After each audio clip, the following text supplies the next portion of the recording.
Rahandusministeerium on saanud valmis värske majandusprognoosi ja kuigi sõna majandusprognoos kõlab väga kantseliitlikult, siis tegelikult on see dokument, mis mõjutab pea igat Eesti inimest, sest selle järgi hakkavad nüüd ministrid kokku panema järgmise aasta riigieelarvet ja siis selgub, kellele kui palju jagub, kui üldse jagub.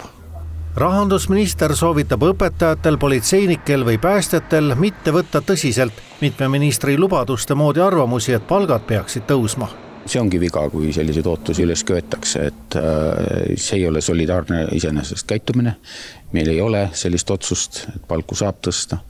Meil on teadmine, et meil tuleb igal pool suurem kokkuhoid, kui me kartsime, aga tegelikult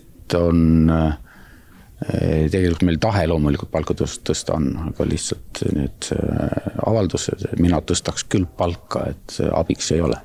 Kuid üldises majanduse plaanis on hinnatõus küll suur, 5,2% Rahandusministeeriumi prognoosi järgi, aga palgakasv 4,9% on umbes sama suur. Iseasi, et keskmised numbrid ei tähenda midagi iga inimese kohta eraldi võetuna. Niimoodi majandusnumbrite mõttes tundub, et inflatsioon ja palgakasv on nii enam-vähem nagu tasakaalus numbrite mõttes. Aga päris tava inimese jaoks tegelikult ju küsimus on selles, et mis on tema tegelik tarbijakorv ja mis on tema tegelik palgamuutus, kui palju tal on võimalust oma palga üle läbi rääkida ja mida ta tegelikult ostab.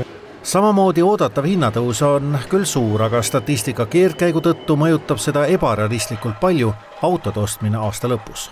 Seal on telekad, seal on igasugust asja ja teenuseid, mida majandus tervikuna ostab, aga kõik inimesed ei osta igal aastal uut autot, ehk et kui inimene sel aastal autot ei osta, siis juba selle võrra võib sellest ametlikust prognoosist inflatsiooni maha lahutada, et 5,2 asemel öelda, et 4 on see inflatsioon. Riigilt igatahes ei tasu oodata kingitusi. Maksukoormuse number on sel aastal kõrgem kui ühelgi varasemal aastal lähiajaloos. Algul tähtajaliselt mõeldud tulu- ja käibemaksutõus jäävad kõrgemaks ka edaspidi.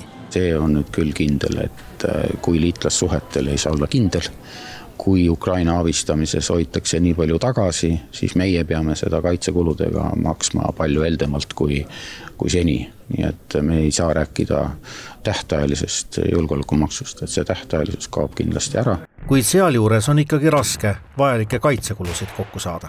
Mida tähendab 1% SKP-s, see tähendab umbes 3,5% tulu või käibemaksu.